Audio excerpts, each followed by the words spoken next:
Discover the world کے معزز دوستو السلام علیکم۔ دوستو پٹھان کو افغان کہتے ہیں۔ افغان اس لیے کہتے ہیں کہ افغان حضرت سلیمان علیہ السلام کے ایک بیٹے کا نام تھا اور ان کو جنات کی زبان سے پیار ہو گیا تھا، تو انہوں نے اپنے والد حضرت سلیمان علیہ السلام سے کہا کہ آپ جنات کو کہیے کہ مجھے اپنی زبان سکھائیں۔ سلیمان علیہ السلام نے اپنے بیٹے کی درخواست قبول کی اور جنات کو حکم دیا کہ افغان کو جنات کی زبان سکھائی جائے۔ وہ زبان بعد میں پختون کے نام سے پہچانی گئی۔ پٹھان کی اصلیت اور قومیت کے بارے میں جو دلائل ہیں وہ یہ کہ پٹھان حضرت ابراہیم علیہ السلام کی اولاد میں سے ہیں اور حضرت اسحاق علیہ السلام کی اولاد ہیں، اور قومیت سے بنی اسرائیل ہیں۔ انگریز مورخین لکھتے ہیں کہ پٹھان قوم ارجینیا کے ایک حصے میں رہتے تھے، اور ارجینیا کے لوگوں کا دعویٰ ہے کہ افغان قوم یا پٹھان ہم میں سے ہیں، کیونکہ البانیہ کے اوغان جو کہ بعد میں افغان بنے ارجینیا سے ہندوستان کی طرف چل پڑے۔ اور مورخین لکھتے ہیں کہ اسرائیل قبائل بہت تکالیف اور مصیبتوں کے بعد افغانستان میں آباد ہو گئے۔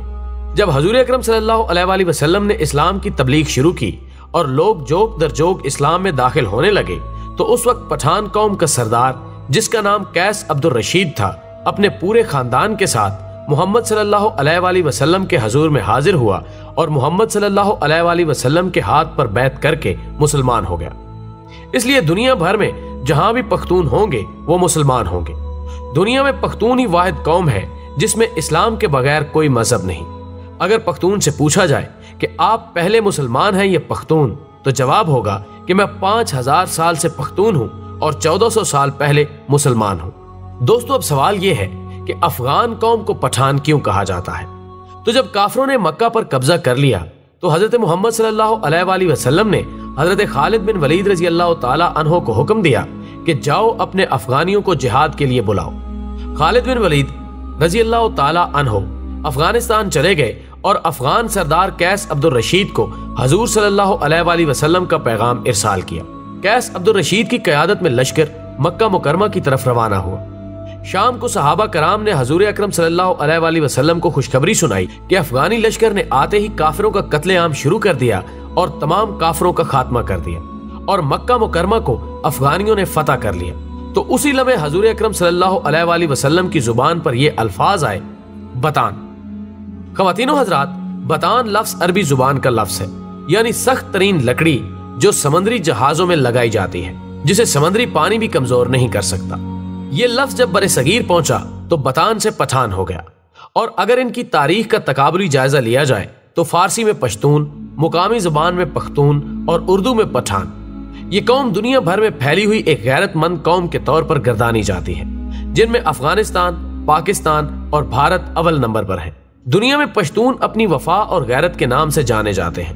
لفظ پشتون کا مطلب ہوتا ہے غیرت و وفا والا اور اپنی عزت اور دین پر مر مٹنے والا۔ پشتونوں نے قیام پاکستان میں بھی بھرپور حصہ لیا۔ بعض مورخین کے مطابق پٹھان آریائی یا یونانی نسل سے ہیں، اور بعض کے نزدیک یہ قیس عبد الرشید کی اولاد ہے، جبکہ تیسرے نظریے کے مطابق ان کا تعلق بنی اسرائیل کے گمگشتہ قبائل سے ہے۔ خود قیس عبد الرشید کی اولاد سمجھنے والوں کا نظریہ ہے کہ مکہ میں قیام کے دوران حضرت خالد بن ولید رضی اللہ تعالی عنہ نے اپنی صاحبزادی ان کے مورث اعلیٰ کے نکاح میں دے دی تھی، جنہیں وہ ہمراہ لے کر اپنے وطن واپس آیا، اور پھر انہوں نے یہاں اپنی بقیہ زندگی اسلام کی ترویج و اشاعت میں صرف کر دی۔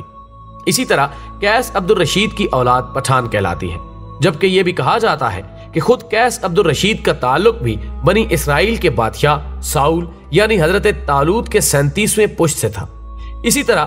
اس طرح آخری دونوں نظریات کی روشنی میں ان کا تعلق بنی اسرائیل سے ہی بنتا ہے۔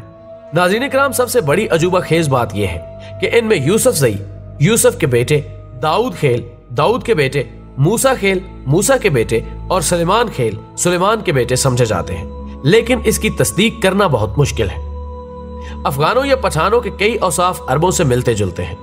عرب قوم مہمان نواز، بہادر اور اہل قلم ہونے کے ساتھ ساتھ دوسری قوموں سے اتنی جلدی مروب نہیں ہوتی تھی۔ ان چند اوصاف کے علاوہ کوئی اور وصف عربوں کے اندر زمانہ جہلیت میں نظر نہیں آتا۔ حیرت کی بات یہ ہے کہ یہی چند اوصاف افغان یا پٹھان قوم میں بھی اسی شدت کے ساتھ پائے جاتے ہیں، جبکہ ان کی بیشتر چیزیں یہودیوں سے بھی ملتی جلتی ہیں۔